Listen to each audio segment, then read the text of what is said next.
사도행전 강해 계속 이어가고 있습니다. 성령을 믿사오며 이 부분을 오늘 함께 살펴보겠습니다. 우시아 왕부터 히스기야 왕까지 4명의 왕이 있었는데 그 시기에 이사야 선지자가 활동했습니다. 그 통치하는 그 4왕의 시간이 60년인데 굉장히 긴 사역을 했습니다. 상당 시간은 좀 평안해서 사람들이 해이해졌고 외식에 빠지고 마음이 부패해서 하나님이 경고하시기 위해 여러 번 전쟁을 경험하게 하셨습니다. 이사야는 특별히 2번의 아픈 전쟁에 대한 긴 예언을 했는데, 하나는 히스기야 왕 때 사네립이 올라와서 포위하는 사건이고, 2번째는 바벨론으로 포로로 잡혀가는 그 일에 대해서 긴 예언을 했습니다. 39장까지는 무시무시한 말씀이 계속 주어져서 사실 경고를 보면서 우리는 굉장히 놀라게 되죠. 그런데 40장에 와서부터는 내 백성을 위로하라, 이런 말씀이 시작돼요. 그래서 하나님이 위로해 주시고 소망을 주시죠. 책망만 해서 사람이 바뀐다면 늘 책망만 하겠지만, 사람이 바뀌는 과정을 하나님이 잘 아시고 위로해 주시기를 원하시는데, 40장을 보면 하나님의 그 위로가 어떤 성격의 것인지를 40장에도 이미 잘 나타나 있다고 봅니다. 2절에 그 노역의 때가 끝났고 이제 포로 생활에서 돌아온단 말이죠.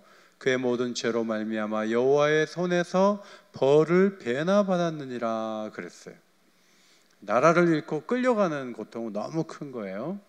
그런데 이 말씀 속에는 자기의 아들을 형벌을 줘서 고통하게 하겠다는 의지가 이 속에 이미 담겨 있어요. 그걸 어떻게 알 수 있냐면, 이제 3절에 외치는 자의 소리가 광야에서 들려온다 하면서 세례 요한에 대한 예언이 나와요. 그리고 11절에 목자같이 양떼를 먹이신다고 했는데 예수님이 오셔서 나는 선한 목자라, 선한 목자는 양을 위하여 목숨을 바친다, 버린다 그랬어요. 그래서 십자가 예수님이 죽으셨죠. 능력이 한이 없으시고 지혜가 헤아릴 수 없는 그 하나님이 강한 나라를 세우기를 원하셨는데, 놀랍게도 무력으로 그 일을 이루시는 것이 아니고 1차적으로는 자기 희생을 통해서 아들을 십자가에 내어주시고, 2차적으로는 그 아들의 영이신 성령을 우리에게 보내셔서 세상을 바꾸실 계획을 하셨어요. 여러분, 세상이 저와 여러분이 결심을 해서 뭐가 바뀌는 것도 있지만 근본적인 변화는 하나님이 이루시는 거예요. 그런데 그 하나님이 어떻게 하실까를 먼저 계획을 말씀을 하시면 그게 몇백 년 후에든지 하나님의 때가 되면 다 이루어지면서 변화가 오는 거예요. 그래서 우리가 갈망해야 될 것은, 우리가 디자인하고 우리가 회의하고 우리가 짜가지고 우리가 머리 써서 우리가 땀 흘려서 세상을 바꿔야 되겠다, 글쎄요, 뭐 그렇게 할 수도 있을 것 같지만 역사적으로는 다 실패했어요. 중요한 것은 하나님의 스케줄과 하나님의 계획을 잘 보고, 하나님의 흐르신 이 바람을 불게 하시면 그 바람을 잘 타야 돼요. 돛을 올리고 그분의 힘으로 앞으로 나가는 것, 이것이 성도들이 승리하는 방법이다. 오늘 44장 말씀에 2절에 나의 종 야곱아 부르시고 옆에 내가 택한 여스루나 그랬죠. 야곱은 간사한 자 그런 뜻이고, 여스루는 이스라엘을 높이는 말이에요. 의로운 자, 옳은 자 그런 의미예요. 이 간사한 자가 의롭고 옳은 자가 되도록 하실 분은 하나님이시고 하나님의 보관이 있다, 그것을 오늘 본문에 가르쳐주고 있습니다. 그것이 예수님이고 그것이 성령님이라는 말씀이에요.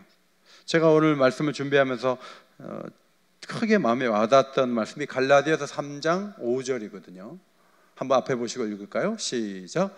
너희에게 성령을 주시고 너희 가운데서 능력을 행하신 이의 일이 율법의 행위에서냐 듣고 믿음에서냐, 혹은 듣고 믿음에서냐. 여러분, 막 노력하고 막 지키려고 애쓰고 그래가지고 막 능력이 나타나는 게 아니고, 듣고 믿을 때 성령을 부어주셔서 성령이 일하심으로 우리의 구원이 이루어진 것처럼 성령의 일하심도 듣고 믿을 때 우리에게 주어졌다는 거예요. 이것을 갈라디아 교인들이 깨닫기를 원한다고 했는데, 오늘 말씀을 듣는 저와 여러분도 성령님이 참 귀한 분이시구나, 이분을 의지해서 살아야 되겠다, 그런 마음을 새롭게 할 수 있는 이 시간이 되시기를 바랍니다. 먼저 3절에 보니까 나의 영을 내 자손에게, 나의 복을 내 후손에게 부어주겠다 말씀하셨습니다. 사람들은 기적을 많이 경험한다 그래서 잘 바뀌지 않죠.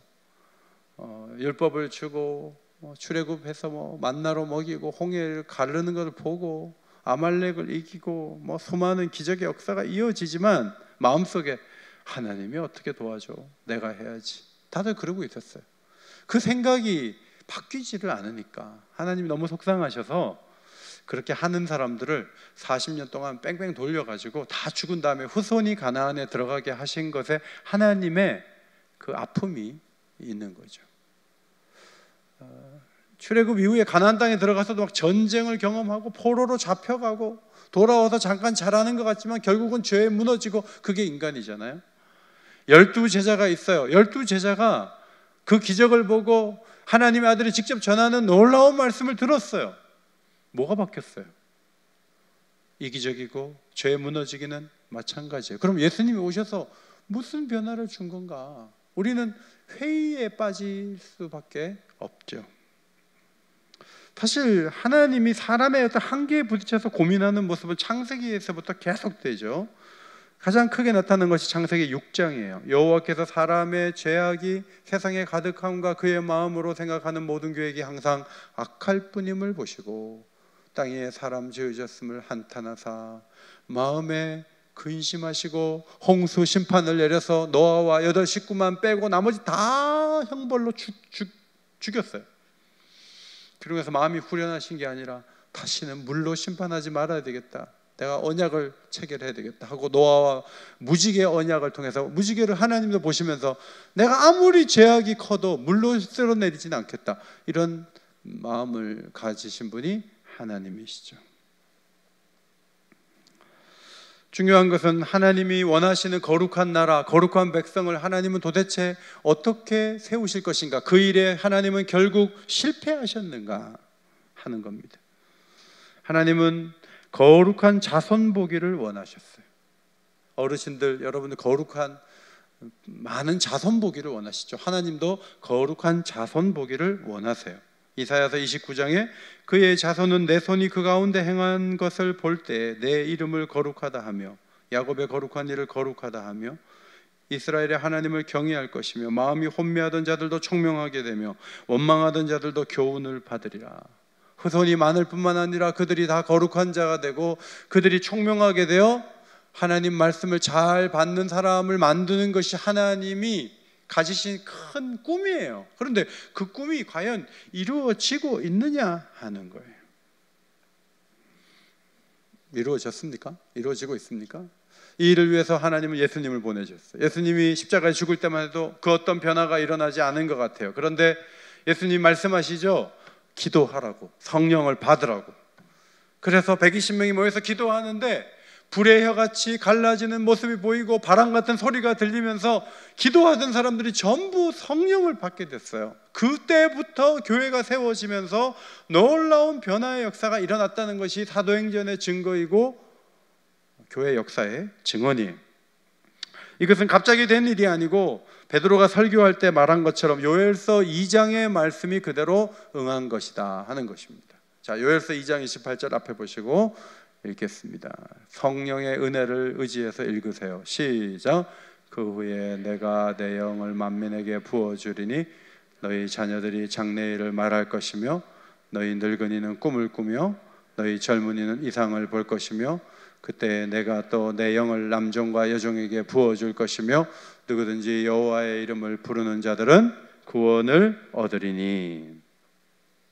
요엘 선지자가 예고했어요. 하나님이 성령을 부으실 날이 온다는 거예요. 그런데 부모 세대만 성령을 받지 않고 자녀들이 받는다는 거예요. 어린 자녀들이. 저는 초등학교 때 막 초등부 학생들을 막 교회에서 기도를 시켰어요. 기도하는데 저는 초등학교 때 기도하는데 입에서 막 방언이 터졌어요. 옆에 있는 애들도 방언을 받았어요. 애들이 막 은혜 받아갖고 눈물을 흘리고 하나님을 찾고 막 굴러요. 성령의 역사예요. 여러분, 어리다고 해도 그 아이에게 성령이 오시거든요. 성령은 노련한 사람에게만 오시는 영이 아니에요. 나이 불문하고 찾아오세요. 늘 나이가 많아지면 집중력이 떨어지잖아요. 그런데 그 집중력이 떨어지고 정신적으로 약간 후퇴하는 그 노인들이 꿈을 꾸는 거예요. 미래가 있다는 거예요. 절망하지 않는 거예요. 경험이 너무나 부족한 그 젊은이들이 이상을 보게 된다는 거예요. 여러분, 이런 예언의 말씀이 언제 이루어졌죠? 베드로와 함께 성도들이 기도할 때 성령이 임한 걸 보고 베드로가 요엘서 2장의 말씀을 그대로 하나님이 지금 성취하고 계시다, 그렇게 말하지 않았습니까? 성령이 오셔서 우리에게 행하는 중요한 일 중에 하나가 로마서 8장 4절의 말씀이죠. 성령이 오시면 육신을 따르지 않고 영을 따라 행하게 하심으로 율법의 요구가 이루어지도록 역사한다는 거예요. 오늘 예배드리러 교회 나오시는데 막 너무 갈등이 되고 힘드셨습니까? 아니면 자연스럽게 비가 와도 오셨습니까? 자연스럽게 오셨죠? 대답이 없는 걸 봐서 힘겹게 오신 것 같습니다. 그런데 우리가 이렇게 나오게 된 것은 성령의 인도하심이 있기 때문에 그래요. 하나님의 뜻대로 뭔가 하고 싶을 때 그게 어색하고 하기 힘들어도 그렇게 할 수 있도록 우리를 도와주시는 분이 성령이신 줄 믿습니다. 성령이 그걸 도와주세요. 그래서 성령을 도움을 받으면 말씀대로 사는 게 그렇게 어렵지 않아요. 막 갈등이 그렇게 심하지 않아요. 하나님 말씀대로 사는 게 즐거움이고 삶이고 자연스럽고 그렇게 되는 거죠. 성령이 별 볼 일 없는 갈릴리 사람들을 선택해서 로마 제국을 뒤집는 놀라운 역사를 일으킨 것은 참으로 축복된 그런 일이었습니다. 누가복음 11장 13절에 말씀한 대로 너희가 악할지라도 좋은 것을 자식에게 줄 줄 알거든. 그렇죠? 저희 아들은 장교예요. 그런데 요새 꼼짝도 못하고 어쩌다가 한번 오면 아내가 냉장고에 있는 거 좋은 거 주는데 제가 보기엔 너무 많이 줘요. 조금만 주면 좋겠는데 있는 대로 줘, 있는 대로. 근데 아주 좋은 걸 주려고 해요. 부모가 자식에게 좋은 걸 주려고 해요. 그런데 하나님이 우리에게 좋은 것 주고 싶어 하세요. 그런데 그 좋은 것이 다른 것이 아니라 최고의 선물은 성령인 줄 믿습니다. 그런데 그 성령을 누구에게 주죠? 구하는 자에게 주는 거예요. 구하라, 문을 두드리라, 찾으라, 이 말씀이 바로 앞에 나왔어요. 여러분, 성령을 구하십니까? 수많은 기도를 하면서 성령을 빠뜨리고 성령의 도움받아 살 생각은 안 하고 그저 형편을 열어주세요, 뭘 채워주세요, 그런 기도만 하는 것은 하나님이 주시는 가장 강력한 것을 놓치고 있는 거예요. 성령을 날마다 구하시기를 바랍니다. 모든 세대에게 허락됐어요. 1부 예배에 비해서 2부 예배는 아멘 소리가 3분의 1밖에 안 들려요. 1부 예배 때는 막 부흥회를 했다고요. 아멘을 크게 해가지고. 2부 때는 비를 많이 맞고 오신 것 같아요. 성령을 구하시기를 바랍니다. 성령을 구하세요. 그러면 성령을 아낌없이 부어주시고 충만하게 임하셔서 하나님의 일을 하게 하실 줄 믿습니다. 이게 우리에게 주어진 보장이에요. 3절과 4절이에요. 목마른 자에게 물을 주며 마른 땅에 시내가 흐르게 하며 그들이 풀 가운데 솟아나기를 시냇가에 버들같이 할 것이다. 물이 없는 광야를 걸어갔던 사람들이 마라를 거쳐 엘림에 도착했을 때 12종려 나무가 있고 70종려 나무가 있고 12샘이 있었어요. 거기서 좀 휴식하다가 또 가는지만 계속 이 목마름의 문제가 걸리는 거예요. 매우 힘들죠. 하나님이 반석을 쳐서 강을 내는 거예요. 그래서 수백 많은 사람들이 그 바위에서 터져 나오는 물을 먹는 기적을 경험했어요. 우리 교회 비전이 새겨진 말씀이 이사야서 58장 11절이죠. 앞에 보시고 한번 크게 읽겠습니다. 시작. 여호와가 너를 항상 인도하여 메마른 곳에서도 내 영혼을 만족하게 하며 내 뼈를 견고하게 하리니 너는 물된 동산 같겠고 물이 끊어지지 아니하는 샘 같을 것이라. 하나님의 비전은 광야 같은 세상에 사는 우리들이 지혜와 지식뿐만 아니라 우리의 마음에 만족이 있는 삶을 살고 아주 견실한 사람이 되는 것이 하나님의 꿈이에요.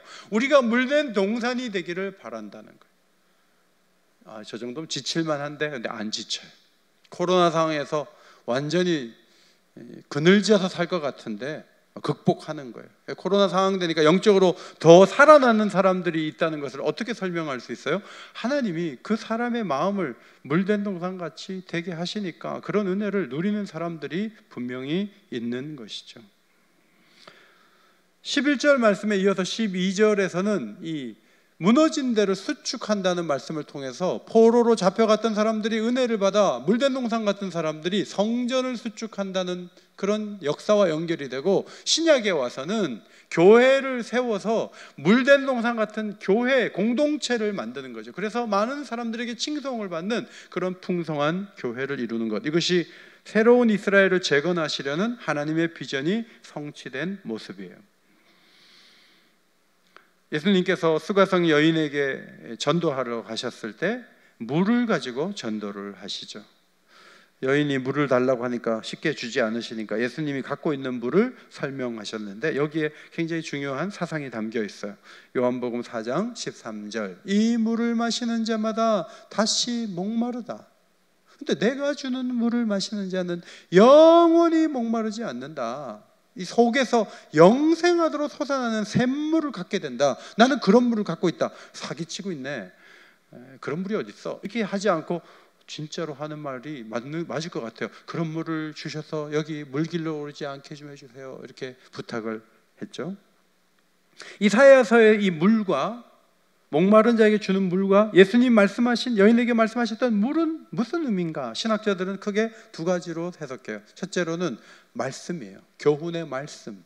말씀이 있으면 영생을 얻을 수 있죠. 이 듣는 게 굉장히 중요해요. 잘 들으면 거기에 생명이 있는 거예요.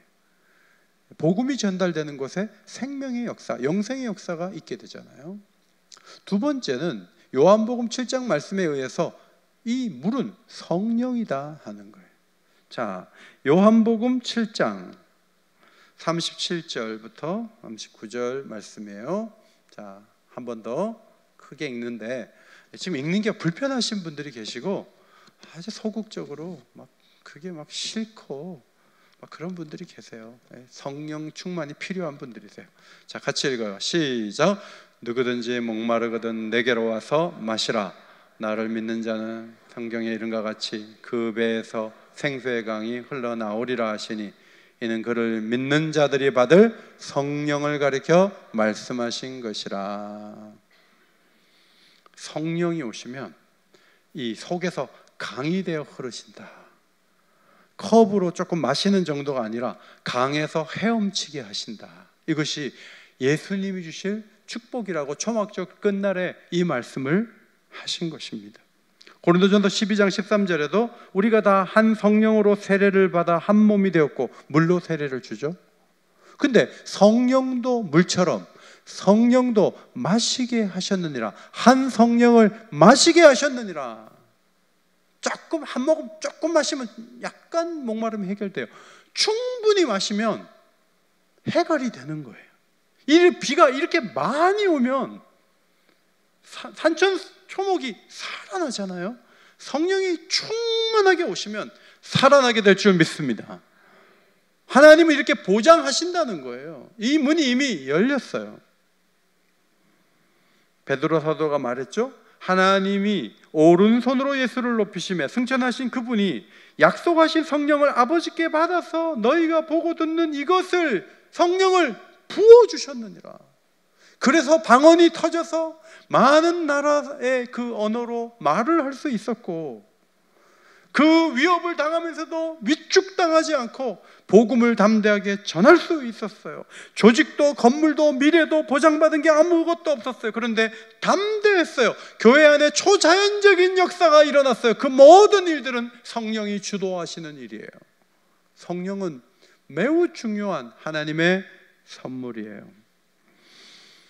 설교를 할 때도 성령이 임하시죠. 그래서 베드로의 설교를 듣고 웃기고 있네 이렇게 말하지 않아요. 사람들이 우리가 어찌할꼬, 우리가 모르고 예수를 십자가에 죽였는데 우리가 어찌할꼬. 그 중에는 예수를 십자가에 못 박으라고 막 소리 지르던 사람도 있었을 거예요. 그런데 사람들이 우리가 어찌할꼬, 우리가 어찌할꼬. 회개하여 성령을 선물로 받고 세례받아라. 그래서 세례받은 사람이 3,000명이나 되었어요.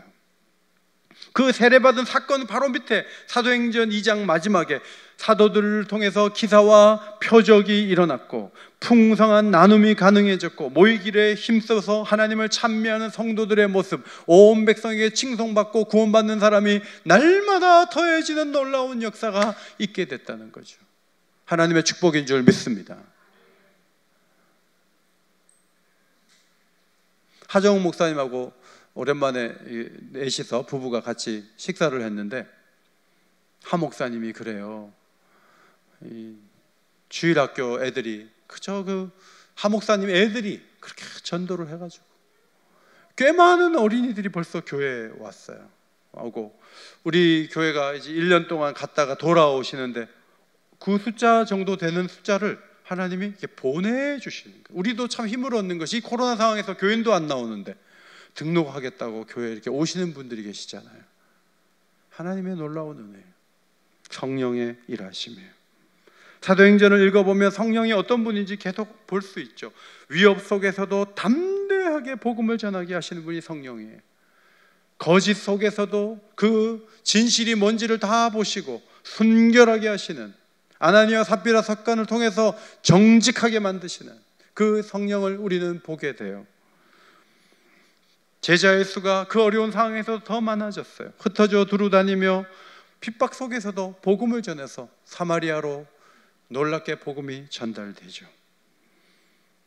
말씀을 듣는 모든 사람에게 성령이 내려오세요. 이방인들인데 고넬료 집에 있는 모든 사람에게 성령이 오셨어요. 저는 오늘 이 자리에 오신 모든 분들이 말씀을 듣다가 성령의 은혜가 채워지는 역사가, 그 역사를 경험하게 되시기를 주의 이름으로 축원합니다. 한 사람도 빠짐없이 말씀 듣다가 성령이 내 마음을 뜨겁게 하셨다, 나를 채우셨다, 나를 새롭게 하신다, 이것이 예배 때 느껴지면 얼마나 이 예배를 사모하겠어요. 그런데 아무런 성령의 감동이 없는 예배를 참석하는 것은 곤욕이에요. 그것만큼 힘든 게 없어요. 겨우 와주는 정도가 말고 오시면 성령이 터치하시는구나, 깨닫게 하시는구나, 새롭게 하시는구나, 능하게 하시는구나, 이게 성령의 은혜인데 그거를 접어놓고 딱딱한 교리만 가르치는 것으로 교회 일을 생각하면 안 돼요.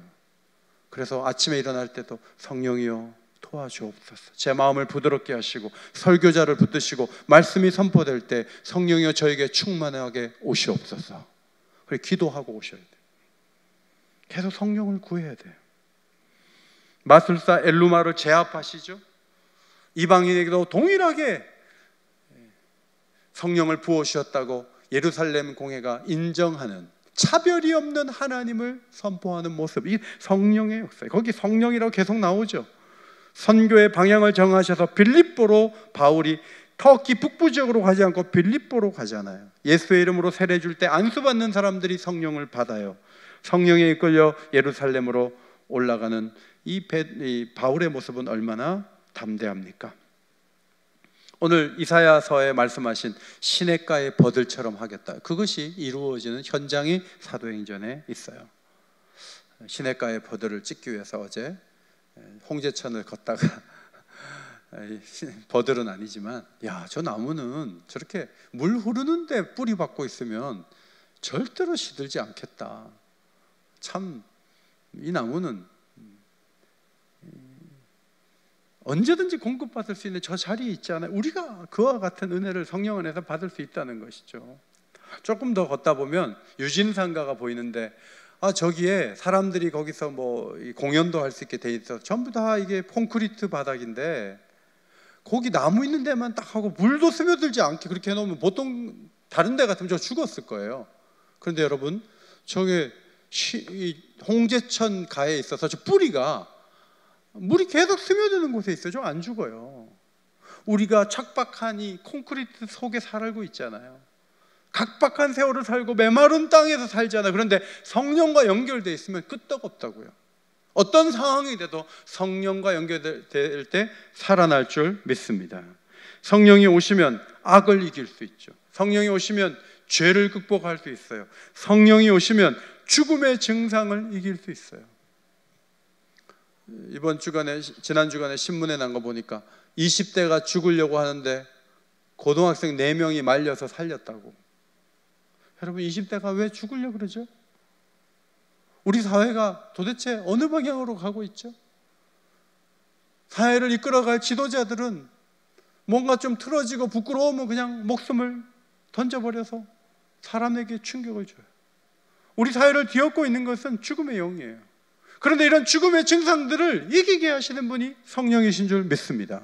성령이 도와주셔야 소망이 있고 살아갈 이유가 있고 고난을 극복할 수 있는 힘이 우리에게 있게 되는 것이죠. 마귀의 전략을 보면서 분열을 이기게 하시는 분도 성령이세요. 평안하게 하시고 풍성하게 하시고 만족해 하시는 분이 성령이세요. 사도 바울의 위대한 고백을 들어보십시오. 어떠한 형편에든지 나는 자족하기를 배웠노니. 어떻게 자족하죠? 고린도후서 3장 5절 같이 읽습니다. 아래 성경 구절 시작. 우리의 만족은 오직 하나님으로부터 나느니라. 만족의 방법이 하나님이다. 지난주 금요일에 갑자기 강사님이 오시게 됐어요. 사정이 생겨서 못 오셔서 강사님이 오셨는데 남편 말씀을 하시더라고요. 퇴직 후에 뇌병변이 좀 와서 아마 뇌경색 같아요. 왼쪽을 잘 못 쓰신다. 오빠는 나이가 좀 더 80대인데 건강하신데 뭐 자꾸 연로해지면서 막 불평이 많아지는데 남편은 한 번도 짜증을 내지 않는다. 그래서 상담하시는 분이니까 여보 좀 짜증 내도 돼. 그렇게 너무 억누르지 말고 얘기해. 그러니까 남편이 이렇게 얘기했다는 거예요.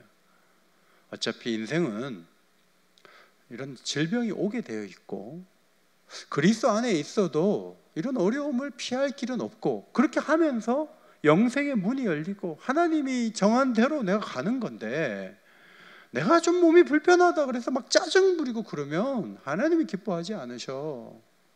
그러면서도 그날도 성남에서 2시간 동안 그 오른쪽만 성하신 그분이 운전해가지고 여기 오셨는데 부끄러운 모습 안 보이겠다고 차 안에 앉아 계신 거예요. 그리고 강의하시고 부인 태우고 가셨어요. 그럼 저한테 하는 말이 한 번도 짜증을 내지 않았다는. 대단하신 영성 아니에요? 온갖 만족을 다 주신다고 하나님은 선언하셔도 안 믿는 사람이나 믿는 사람이 60대, 70대, 80대 됐는데 여전히 짜증을 부리면 도대체 그동안 믿은 예수는 어떤 분이세요? 세월이 흐를수록 만족이 있어서 박병은 실장님처럼 권사님처럼 우리 남편은 저한테 짜증을 안 내요. 한 번도 낸 적이 없어요. 그 수준에 도달하는 남자 성도들이 되시기를 바랍니다. 아멘. 저도 그게 참 이게 크게 다가왔어요. 그 말은 제가 부족했다는 얘기인데. 5절에 나는 여호와께 속했다. 자기가 여호와께 속했음을 그의 손으로 기록하고 여호와의 이름으로 존귀 여김을 받는다. 뭐 이런 말씀이 나오는데 우리 번역 성경에는 3명이 말하는 것으로 기록되어 있는데 표준 세번역은 4사람이 여기저기서 고백하는 것으로 기록이 되어 있어요. 그래서 몇 사람이지 하다가 신약 성경을 보니까 이게 한 사람이 신약 성경의 한 사람이 아니고 한 민족일 수 있고 한 공동체일 수 있고 한 지역 사람일 수 있겠구나 그 생각이 들었어요. 하나님이 이 고백을 한다고 해서 여러 사람이 한다는 말씀을 하신 줄 알았는데 유대인 중에 몇 사람이 아니라 온 세계 가운데 예수를 믿고 새 사람이 되는 놀라운 역사가 여기저기서 일어났다는 거예요. 그것이 골로새서 3장 10절 11절에서 확인돼요. 새 사람을 입었으니 이는 자기를 창조하신 이의 형상을 따라 지식에까지 새롭게 하심을 입은 자니라. 거기에 헬라인도 있고 유대인도 있고 할레파도 있고 무할레파도 있고 야만인도 있고 스구디아인도 있다. 스구디아인은 아주 용맹한 야만인들이에요. 메소포타미아 지역에 주전 7세기에 장악했던 사람들이요. 그 사람들도 예수를 믿고 새 사람을 입고 자기를 창조하신 이의 형상을 따라 지식에까지 새롭게 함을 그 야만인들도 잊게 됐다. 종이나 자유인이 차별이 있을 수 없나니. 가까운 생동교회 처음에 장로 투표할 때 백정이 장로됐다고요. 양반들이 막 뛰쳐나갔어요. 그래서 세운 교회가 저쪽 옆에 있는 안동교회예요. 여러분, 교회가 갖고 있는 가장 큰 장점이 뭔지 아세요? 성령을 누구에게나 부어주시고 누구든지 성령을 입어서 역할을 감당할 수 있고 하나님께 인정을 받을 수 있는 것은 우리가 갖고 있는 놀라운 축복이죠. 하나님은 성령 안에서 그 일을 이루어 가셨습니다. 요한일서 4장 2절에 하나님의 영은 이것으로 알지니. 자, 여러분 성령을 받았는지 안 받았는지 어떻게 알죠? 예수 그리스도께서 육체로 오신 것을 시인하는 영마다, 육체로 오셔서 우리를 위해 죽으셨지만 사흘 만에 부활하시고 승천하신 것을 시인하고 고백하는 영마다 누구에게 속했다? 하나님께 속했다는 거예요. 나는 신분이 마귀인지 하나님인지 아직 잘 모르겠다. 그런데 예수는 믿어진다. 그러면 하나님께 속한 거예요. 하나님께 속한 사람이 된 거예요. 오늘 본문 5절에 말한 대로 내가 여호와께 속한 자라고 얘기하는 그 사람이 바로 내가 된 거예요. 성령의 터치하심이 없으면 내 소속이 달라진 걸 전혀 알 수가 없는 거죠. 히브리서 11장에 보니까 그들의 하나님, 노아와 아브라함과 모세와 라합과 다윗과 사무엘과 같은 믿는 자들의 하나님이라고 불리는 것을 하나님이 부끄러워하지 않는다 그랬어요. 그리고 그들을 위하여 하늘에 한 도시를 마련했다. 그런데 바울은 이렇게 말하죠. 나의 간절한 기대와 소망을 따라 아무 일에든지 부끄러워하지 아니하고, 자신이 맡은 교회 사역, 선교하는 일들, 여러 가지 교회를 돌보는 모든 일에 대해서 부끄러워하지 않고 그 일에 임하면서 온전히 내 속에 그리스도가 존귀하게 되기만을 나는 바라고 있습니다. 앞에 있는 부끄러움은 하나님이 안 부끄러워했다는 거고, 뒤에 있는 것은 안 부끄러워했다는 거예요. 여러분, 예수님을 부끄러워하지 않기를 바랍니다. 장애아가 있죠. 장애아를 이렇게 키우는 엄마들이 길에 이렇게 나갈 때 사람들이 이렇게 쳐다볼 수 있어요. 그런데 엄마가 아이를 부끄러워하지 않죠. 우리 아이 있는 그대로 엄마가 존중하고 귀하게 여기니까. 우리가 흠이 많은 자녀들이지만 하나님이 우리를 부끄러워하지 않고 하늘의 한 성을 예비하셨다면 하나님은 우리에게 뭘 원하시겠어요? 우리도 복음을 부끄러워하지 않고 하나님 부끄러워하지 않고 하나님 자녀된 것을 당당하게 앞세울 수 있어야 돼요. 지금 회사들이나 경찰, 군인 공식적으로 교회 가지 않도록 딱 규정이 돼 있다고요. 그 속에서 저는 크리스천입니다, 전 예배를 드려야 됩니다, 하기가 어려워요. 그러나 마음의 태도까지 무너지면 안 돼요. 복음을 부끄러워하면 안 돼. 교회 목회자인 걸 부끄러워하면 안 돼요. 어디서든지 우리가 하나님의 구원을 받은 자요 성령의 은혜를 입은 자로 당당하게 설 수 있게 되기를 바랍니다. 그것이 하나님 원하시는 거예요. 갈라디아 5장에서 성령으로 사는 법을 가르쳐주는 4가지 동사를 말씀드리며 결론을 맺겠습니다. 그럼 어떻게 해야 되는가? 첫째로 페리파테오라는 단어가 나오죠. 성령으로 걷다, 주변을 걷다, 그런 뜻이에요. 걷다. 첫 번째로 걸으세요. 자꾸 걸으셔야 돼요. 길은 자꾸 걸어야 돼요. 안 걸으면 길을 몰라요. 그냥 집과 직장만 왔다 갔다 하지 말고 동네를 좀 다녀보면 그 동네를 알게 된다고요. 성령이 주로 가시는 길이 있어요. 그 길은 거룩의 길이고 연합의 길이고, 그 길은 하나됨의 길이고 사랑의 길이에요. 우리가 사실은 본능적으로 안 좋아하는 길이에요. 그 길을 성령과 함께 자꾸 걸어야 돼요. 그러면서 성령의 길에 익숙해져야 돼요. 두 번째, 아고라는 단어인데 따른다는 단어예요. 따르다. 악오라는 이 동사는 복음서에서 강제로 데려갈 때는 끌려간다, 끌어간다는 뜻으로 번역이 되고, 자발적으로 가면 따른다라고 번역을 해요. 성령이 이렇게 하라고 하면 그대로 가시면 어떤 좋은 일이냐면 힘이 생겨요. 능력이 오는 거예요. 성령이 마음에 감동을 주시고 뭐뭐 해라 그러는데 싫어요. 그렇게 하면 내가 불편할 것 같아요. 못하겠어요. 그러면 여러분은 점점 힘이 빠질 거예요. 성령이 감동하시고 묵상하다가 생각하다가 기도하다가 성령이 여러분을 이끌어 가시기 위해서 이렇게 힘을 주시고 뭔가 사인을 주시면 순종하세요. 그러면 힘을 주실 줄 믿습니다. 그러면 힘을 얻을 수 있어요. 세 번째, 자오라는 동사예요. 성령으로 살라. 놀랍게도 갈라디아서 5장에 다 나와요. 성령으로 사십시오. 성령으로 살고. 제가 백화점에 한번 갔는데 등산복을 입은 부부가 이렇게 제 옆에 있더라고요. 근데 부인이 이렇게 얘기했어요. 물건이 다 똑같아. 물건이 맨날 그저 그래. 이렇게 말하는 거예요. 저는 너무 눈이 휘둥그레져 가지고 야, 물건이 많구나 이랬는데 이 부인이 남편한테 물건이 맨날 그래 이래요. 아마도 어제도 왔고 그저께도 오셨던 것 같아요. 백화점도요, 자주 가면 그저 그래요. 핸드폰 2년마다 바꿔줘서 애플사 부자 되게 하고 삼성 부자 되게 하는 것도 한두 번이지 계속 하다 보면 좀 지루해요. 근데 가난한 내가 왜 삼성을 도와줘야지, 애플을 도와줘야지? 폰도 맨날 똑같은 거. 뭐가 바뀌었어요? 똑같은 거 깔아가지고 똑같은 앱인데 핸드폰을 바꾸는데 무슨 차이가 있어요? 우리는 새로움에 대한 갈망이 굉장히 많아요. 자오라는 동사는 생기 있게 한다 그런 의미예요. 생기는 새로울 때 나오거든요. 그런데 물건을 가지고 사람을 가지고 관계를 가지고 수가성 여인처럼 남편 여러 명 바뀌어도 새롭지 않아요. 새롭게 하시는 분은 성령이신 줄 믿습니다. 아멘을 크게 안 하시면 딴 거 찾겠다는 뜻이에요. 새롭게 하시는 분은 성령이신 줄 믿습니다. 예, 성령을 의지하면 생기가 있단 말이죠. 생기가 있다.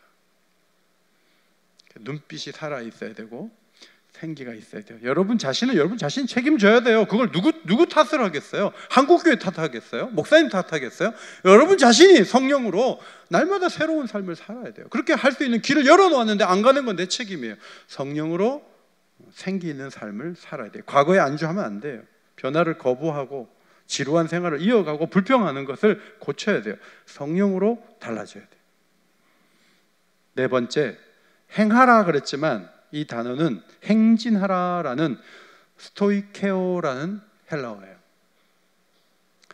북소리와 함께 발자국을 앞으로 발걸음을 내디뎌요. 북소리와 함께 척척나. 그러면 이제 로마군의 전투하는 장면을 떠올리죠. 북소리와 함께 앞으로 나가는데 혼자 나가지 않아요. 대열이 있는 거예요. 성령으로 일하시려면 혼자 묵상하고 혼자 뭘 잘하고, 여러분 그러면 오래 못 가요. 그럼 빗나갈 수 있어요. 그런데 싸울 때는 대열에 함께 맞춰 싸워야 돼요. 그리고 나중에 개선 장군이신 예수님과 함께 행진하면서 성 안으로 들어가는 거예요. 이 행진하는 게 매우 중요한 이미지예요. 성령이 소리를 내시죠. 그 소리와 함께 같이 움직여야 돼요. 사랑방 식구들과 함께, 또래들과 함께, 교회와 함께. 지난 금요일 날도 저는 너무 은혜 많이 받았거든요. 세미나 들으면서. 여러분 교회에서 뭐 한다 그러면 그거 들으려고 애쓰고, 그런 분들이 사실 코로나가 온 다음에 더 많아진 것 하나님의 은총이에요. 뭔가 함께 하면서. 그래서 다음 주에는 함께하는 교회, 거룩한 공회와 이렇게 연결이 되는 거죠. 그래서 혼자 버티지 마세요.